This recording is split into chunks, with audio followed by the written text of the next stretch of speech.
This song is not a Christmas song, but it's a beautiful song. We don't sing it very often in churches because I think they save it for funerals. Yeah. But it's a beautiful, beautiful song, and I just felt led to sing it this morning. Amen. Praise the Lord.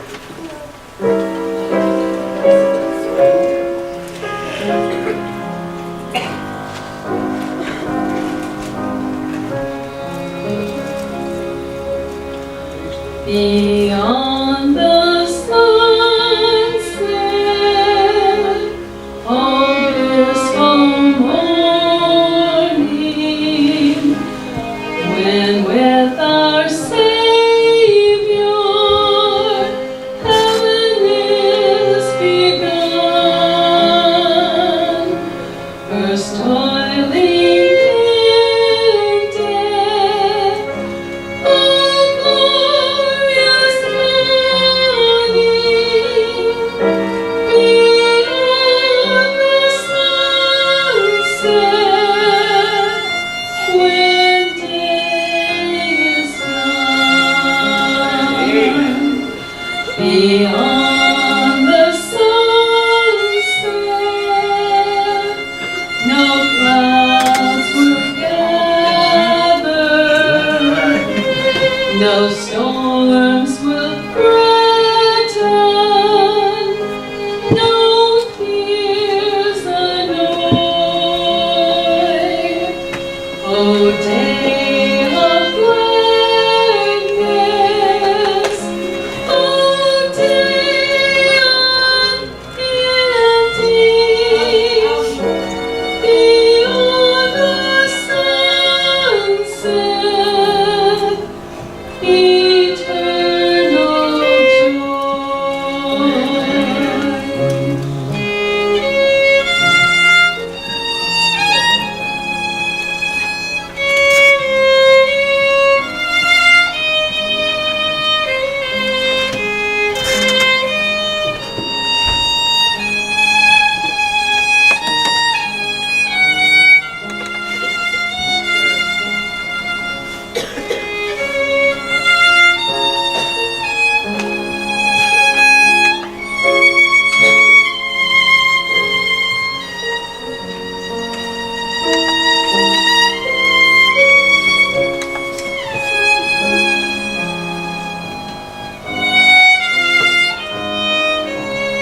Amen. Good job. Beyond the sunset, a hand will guide me to God the Father, whom I adore. His glorious presence will be my portion. It is my portion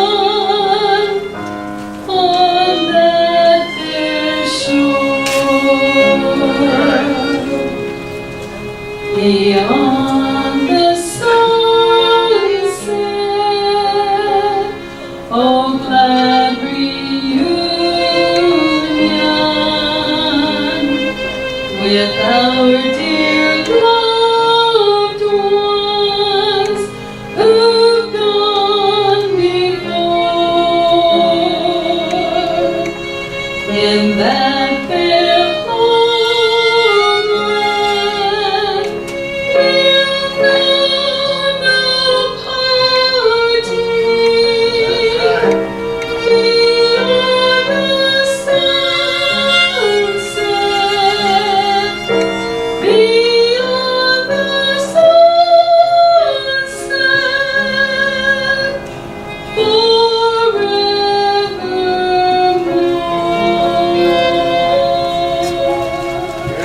Amen.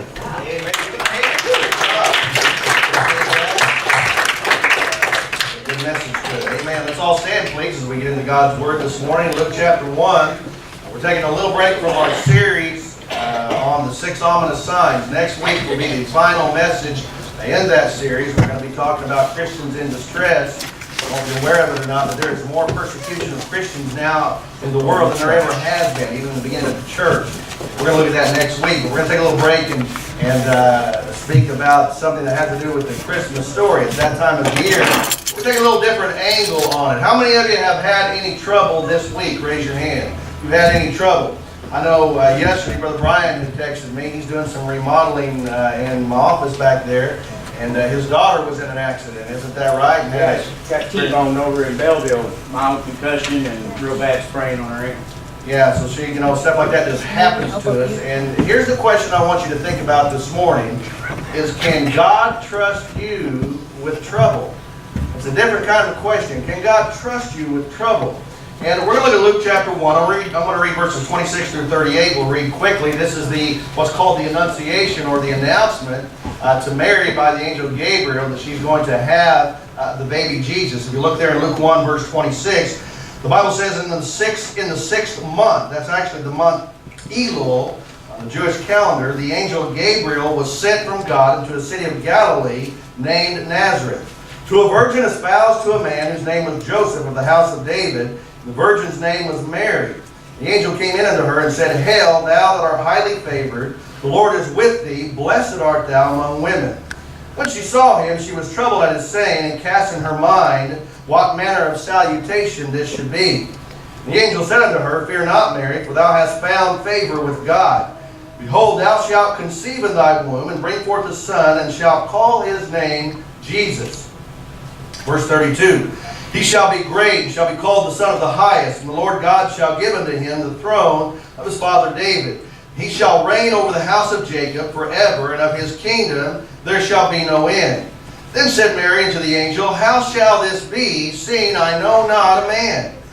The angel answered and said unto her, The Holy Ghost shall come upon thee, and the power of the highest shall overshadow thee.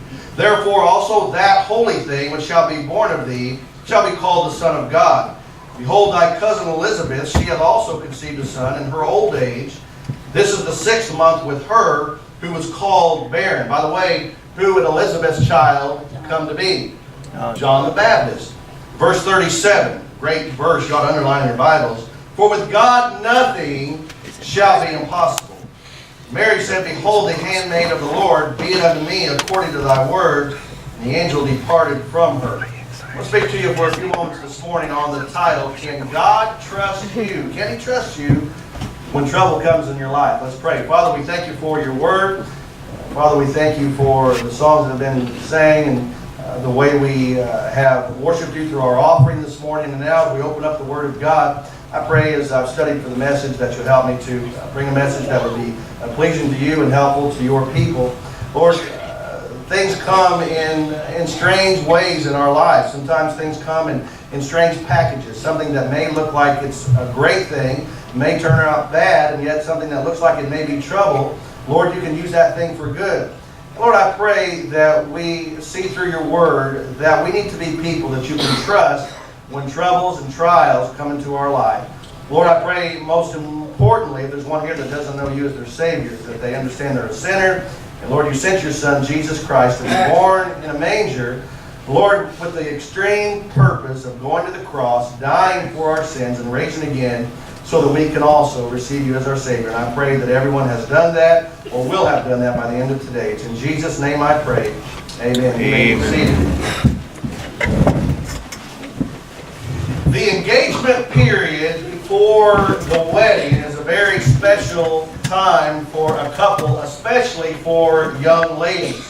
Young ladies seem to get a special glow to their skin and a special glow on their face as they know that their wedding date is getting close. They get a sparkle in their eye and even a spring in their step as they anticipate the day of their wedding.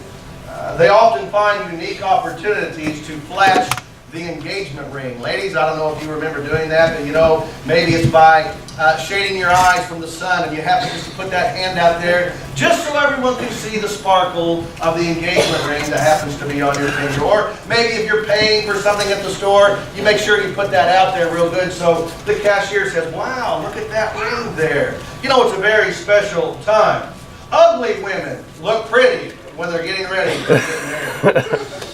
And pretty women can turn ugly when they're getting ready to get married. In fact, there's a TV series called Bridezillas. Anybody know what that series is about? Bridezillas. It's about women who are getting ready to get married, and they turn into a bridezilla, like Godzilla, because they want everything just so when it comes to their wedding. The engagement period is a planning time. It's a time of planning. You're planning for the wedding dress and where you're going to have the reception and all of those sorts of things. It's a time of planning for the honeymoon, where you're going to go after your special day. It's a time of planning where you're going to live. Young couples begin to think about the home that they're going to buy, and you picture a picket fence out front. And then you talk about the children you're going to have and the names. You even start naming your children before you even have them in anticipation of a family coming together.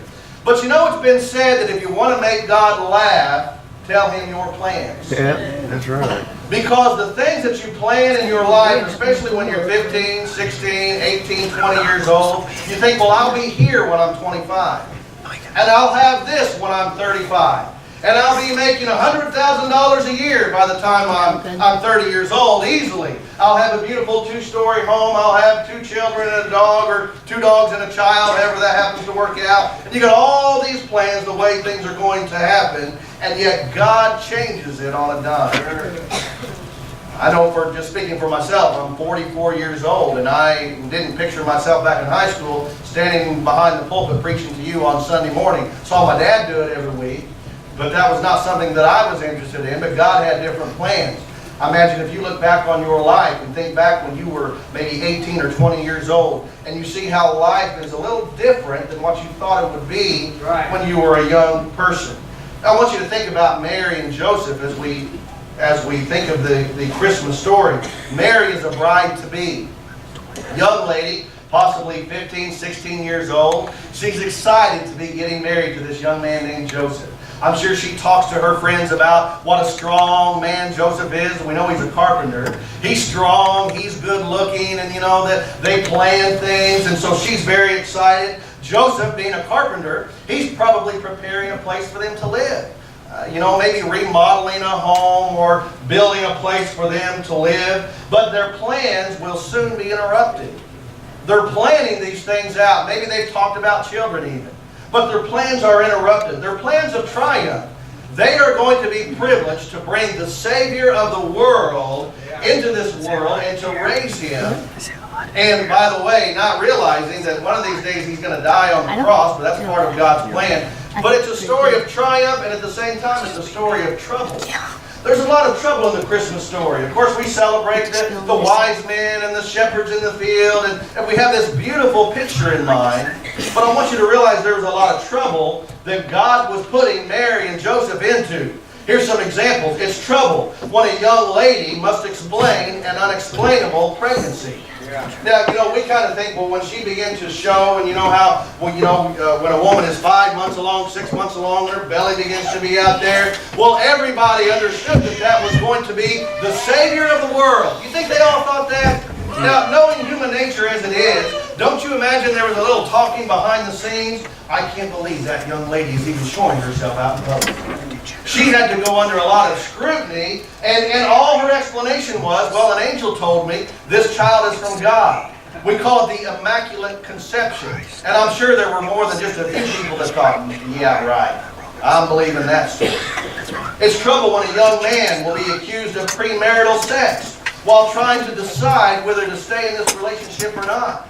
Remember, it tells us that Joseph wanted to put her away privately. He began to think, what am I going to do here? Did you know Joseph could have had Mary stoned to death? According to Jewish law, he knew that he had not been with her in that way. And here she is pregnant. He could have had her cast out and stoned. And so Joseph is beginning to contemplate, what's going on here? I had plans here, and now everything has changed. Everything's been interrupted. It's trouble when a couple must journey many miles through desert land from Nazareth in northern Israel down to Bethlehem in southern Israel. Now imagine being 9 months pregnant. The Bible says that Mary was great with child, and ladies traveling on a donkey or a camel through the desert. Yeah. And yet God says you're highly favored. Highly favored, and I'm riding on a donkey in the desert? That sounds like a lot of trouble to me. And then when you get there, you don't have anywhere to stay. You know, when we go to stay at a motel, we can call ahead and make reservations. The Bible tells us there was no room for them in the inn. And so trouble just keeps coming. They end up having trouble when a pregnant mother must give birth in a barn and wrap the baby in rags that have just happened to be there in the barn. You know, you think of a baby being born, especially the Savior of the world, being born in a palace and in fine surroundings. And yet here Mary, who's highly favored, God says, the angel tells her, God is with you, you're blessed among women, and here you are giving birth in a barn, wrapping that baby up in just rags. Yeah. It's trouble when, rather than returning home after this young couple now with a baby has to become fugitives and flee to the south because King Herod is trying to kill him. Yeah. If you remember the Christmas story, King Herod is afraid that this king of the Jews is going to take over his throne or at least end his legacy. And so Herod comes up with the idea, we'll just kill all babies 2 years old and down. And so Mary and Joseph, rather than returning home, now they've become fugitives. Yeah. And yet the angel says, Mary, you're highly favored. Mary, you are blessed among women. And look at all this trouble that happens to come along in their life. Here's what I believe regarding Mary and Joseph. God did not choose Mary and Joseph because they were the perfect, sinless people. I think He chose them for 2 reasons. Number one, God chose Mary and Joseph as parents to raise Jesus because of their faith and because God knew that He could trust them with trouble. He could trust them with trouble. Here's a question I want you to think about. Can God trust you with trouble? How do you react when trouble comes in your life? You know, some people, when they have trouble, they just fall apart. Oh, God's forsaken me. What am I going to do? They have financial trouble, they fall apart. They have health trouble, they fall apart. While others, you see them go through trouble and trial after problem, and yet they remain faithful. Amen. And they actually mature in their Christian life. Why? Because they have learned the secret of trusting God through their trouble. Can God trust you when trouble comes your way? Well, I want to look at some things this morning. First of all, I want you to notice Mary's confirmation. Look at verse 28 of our text this morning. Verse 28, the angel came in unto her and said, Hail, thou that art highly favored. The first thing the angel reveals to Mary is you're favored. God has favored you among all the young women in Israel that could carry this baby. You're highly favored. Not only that, I want you to notice her fellowship. The angel says you're highly favored. Here's the next thing. The Lord is with thee. Amen. Mary apparently was close to the Lord. She had fellowship with Him. God is not going to have His son born to someone that's not close to Him. Mary's got fellowship with the Lord. And then we see her fortune. Look there in verse 28. She's highly favored. The Lord is with thee. Blessed art thou among women. What the angel is telling Mary is, Mary, you can handle this. You're prepared for the trouble that's coming. You are highly favored. Now, you know, some prosperity preachers take that to a different level and say, you're highly favored, therefore, if you'll just believe that good things are going to happen, they're going to happen. But that's not what happens. In this story, the angel says you're highly favored, you're blessed among all other women, but hey, trouble's coming. Trouble is on its way, and yet you're blessed and you're highly favored. You see, God's favor and fellowship with Him will sometimes involve trouble. Absolutely. Let me say it again. God's favor and fellowship will often involve trouble. We call it a paradox. Did you know that the Christian life is a paradox? What I mean by that is things that don't sound like they should be true are. What I'm saying is that your strongest Christians are people who have learned, now listen, they have learned to stay faithful to God when they have trouble. The Christian life is not about staying out of trouble. The Christian life is learning to be faithful and to trust God when trouble comes. You know, the Bible tells us if you want to gain your life, what do you have to do? You got to lose it. If you want to be first, what do you have to be? You got to be last. Those are paradoxes. The Christian life is a paradox, and so when God says through the angel Gabriel, Mary, you're highly favored, you're blessed among women, the Lord is with you, He is not telling her you're not going to have any trouble. He's saying you're prepared and ready because the assignment that I have for you is going to be a great one, but it's going to involve problems and troubles along the way. Listen, if you don't see that, you will bail out of the Christian walk as soon as things get tough. You know, it's real easy to follow the Lord when you've got money in your bank account and the kids are all healthy. But what will you do when times get tough? Amen. Will you stay faithful? Well, we see Mary's confirmation. The next thing we see is Mary's conception. Look at verse 31. The angel says in verse 31, Behold, thou shalt what? Conceive in thy womb and bring forth a son, and shalt call his name Jesus. Here's Mary's conception. The angel is telling her, Mary, God is beginning something special in you. God is starting something in you. Did you know that's the picture of the new birth?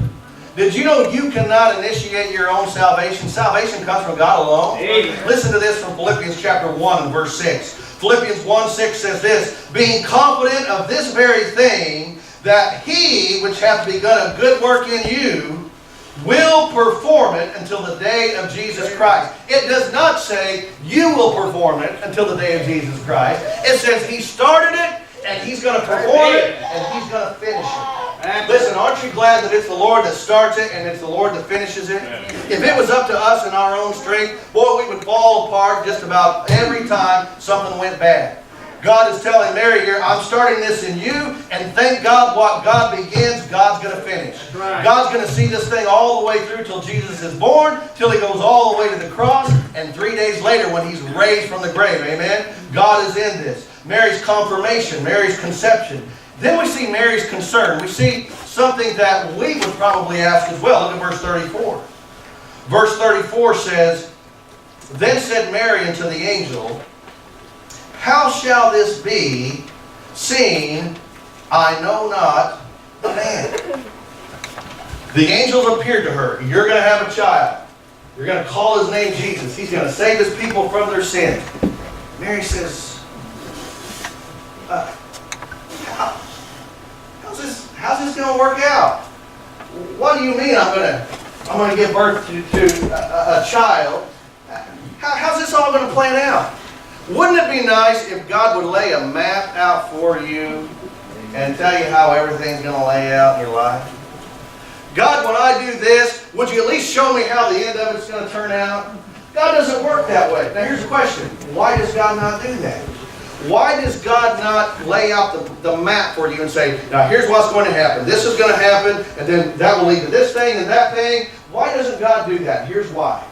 Because God wants you and I to learn to trust Him. That's right. To put faith in Him.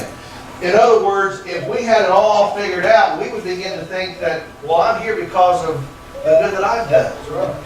I got to this spot. You know, there's some people foolish enough to think that. I'm successful. I've got an education. I've got money because I've done so well. No, whatever you have, whatever I have, is a direct result of God alone. Right. God wants us to learn to trust Him. Listen, I can tell you in my own life, there have been things happen that I had no idea, never seen them coming, and yet God used it for good. You take Isabella, for instance.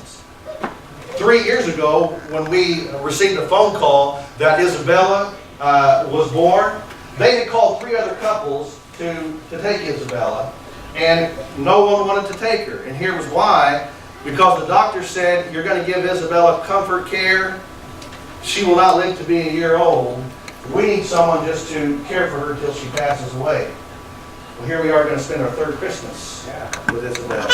Now, if you would have told me at 18, at 20, at 25, or even at 30 years old that you are going to have a baby girl that is a special needs child that probably is not going to live very long, and you're going to have, we have 84 hours of nursing that comes in and out of our house all the time, and that gets kind of difficult itself. But if you would have told me that that's going to be a part of your life and that God is going to use that, I would have thought, why? What's the point of that? And yet, God has used Isabella, not only in our life, but to touch many other people's lives. By the way, just to share this with you, next week, we're going to be going to Disneyland in Southern California. How many of you know what the Make-A-Wish program is? Make-A-Wish is sending our family, and we get to take one of our nurses to help us out, to Disneyland in Southern California next week. We're going to leave early on Monday morning, and we'll be gone all week long and get in late Saturday night. But that would not happen were it not for us having Isabella, and it's just kind of a treat to get to do that. But, you know, we were told by a doctor, said that Isabella would not live to be a year old, and he said she's terminal.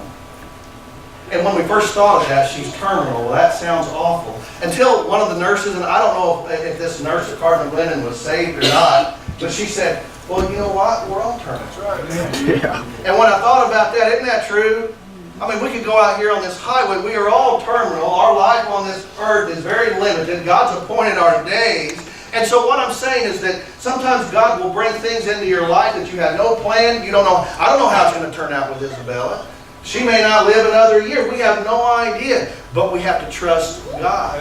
God doesn't map it all out. He wants us to trust Him as we take each step in our life, knowing that He's in complete control, and whether things work out the way we want them to, or if they don't, God's in charge. He's in control.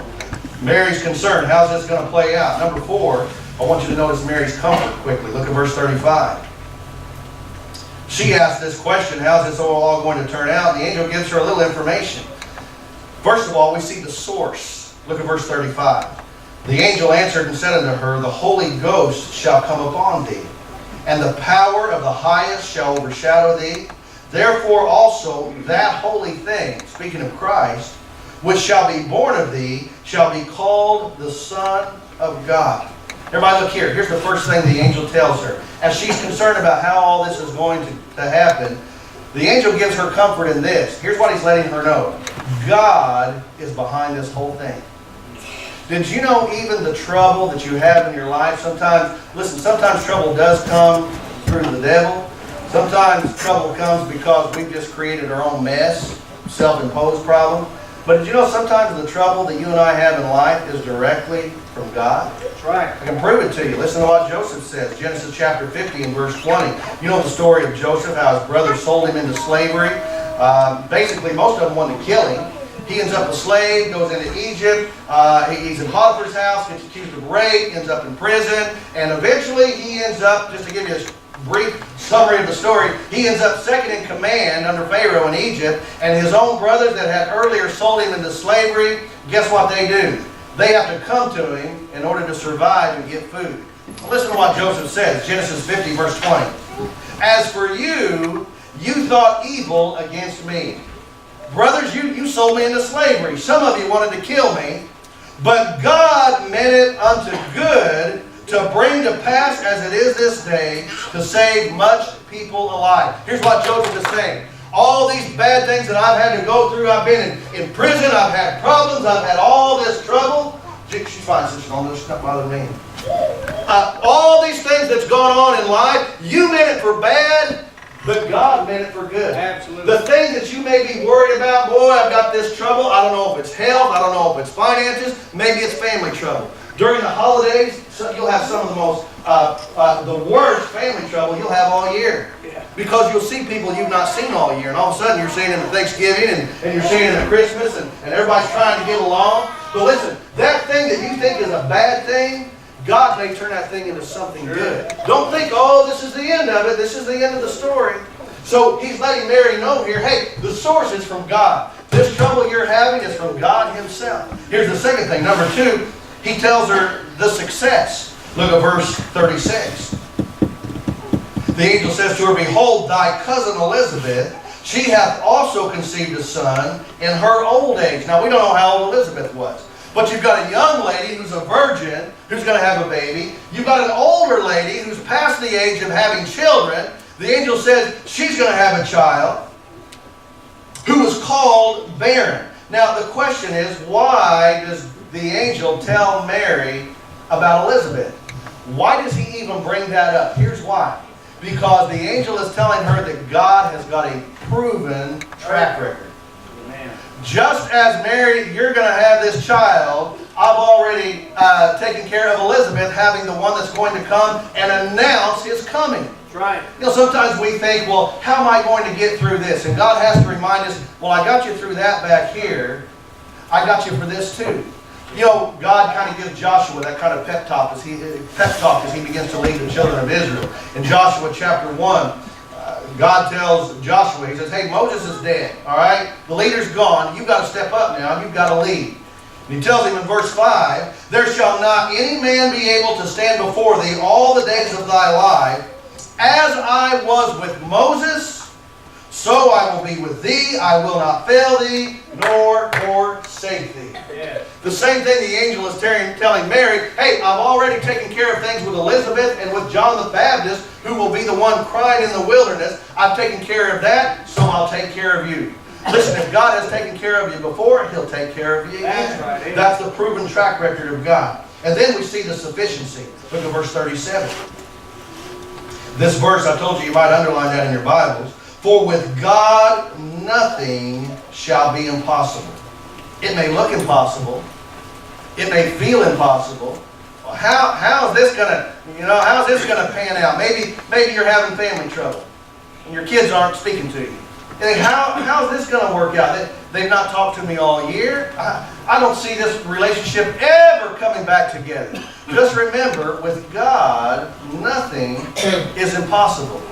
God knows the beginning from the ending. Amen? Amen. God's got it all planned out. I like Jeremiah chapter 29 and verse 11.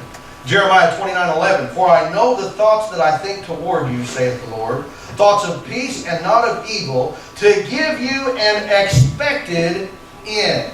There are no surprise endings. You watch a movie, and you get to the end of it, and you have a surprise ending. I didn't see that coming. Listen, nothing surprises God. That's right. He says, I'm going to bring it to an expected end. I know how it's all going to work out. You may think it's impossible, but I'm in control. Here's the last thing that I want you to see. Look at verse 38. And I like Mary's response here. She's been told she's going to have a child. She doesn't know how it's all going to plan out. Verse 38, and Mary said, behold, the handmaid of the Lord, be it unto me according to thy word. And the angel departed from her.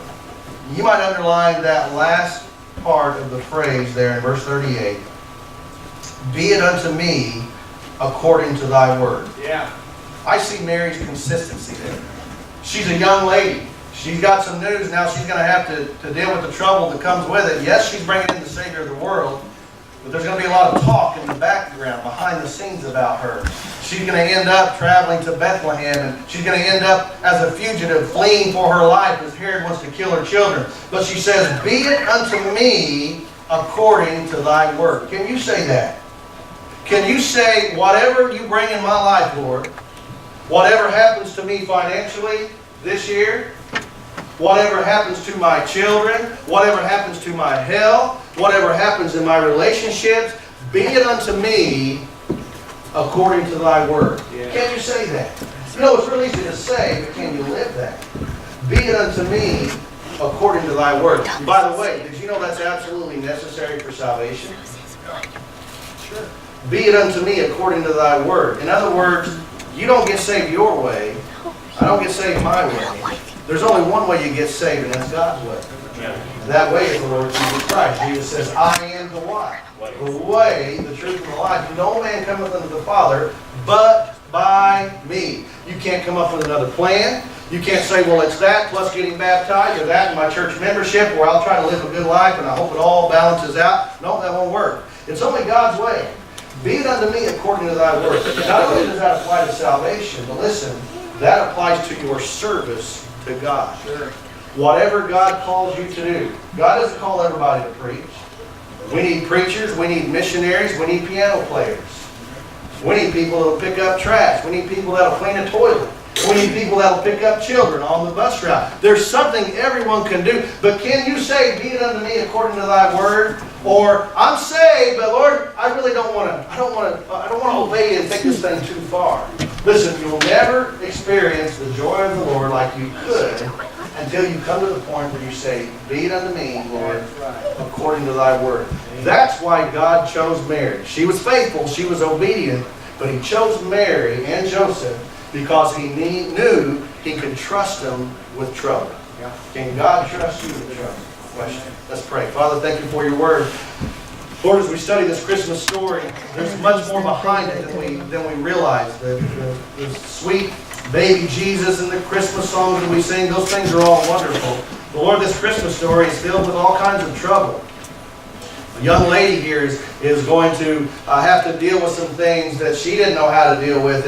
And they were planning a wedding, and now that was all thrown by the wayside. And they had to run as fugitives. And all this was part of God's plan.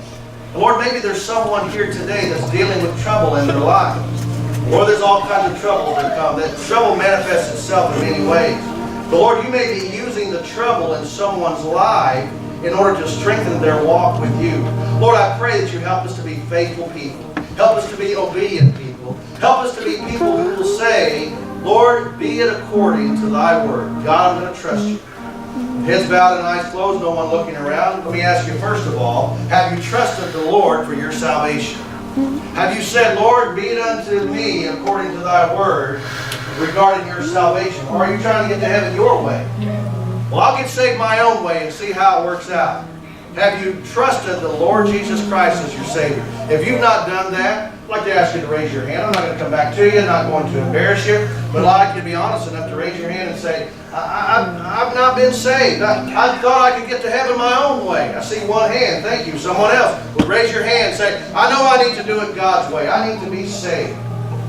Anyone else like that at all? I see a second hand. Thank you, sir. Anyone else would raise your hand. I need to be saved and know that I'm going to heaven. Not doing it my way, but doing it God's way. Now here's my other question. You're saved, but you're going through some trouble in your life. Maybe it's trouble in your family, trouble in your finances, trouble with your health. You don't know how all that's going to work out. You say, Pastor Tim, I've been worried about it. I've been stressed about it. I've been trying to deal with it my own way. But I realize through God's word today that I need to simply say, Lord, be it according to thy word. And pray that I'll trust God more through my trouble. Would you raise your hand? I just want prayer that I will trust the Lord in my trouble. Yeah, I've got trouble in my life. But instead of depending on me, I want to trust God through my trouble. I see several hands. Anyone else? Raise your hand and say, I want to trust God through my trouble. Whatever they are, I want to trust them. Father, you know the hearts, and as we've seen the hands, I pray that these folks will make a commitment this morning by coming to the altar. And Lord, troubles come and troubles go in our lives. But help us to see, Lord, that you are in complete control. And while we may not see the end of, you know the end from the beginning. Lord, we're going to just trust you. It's in Jesus' name I pray. Amen. Would you stand with us, please? As we give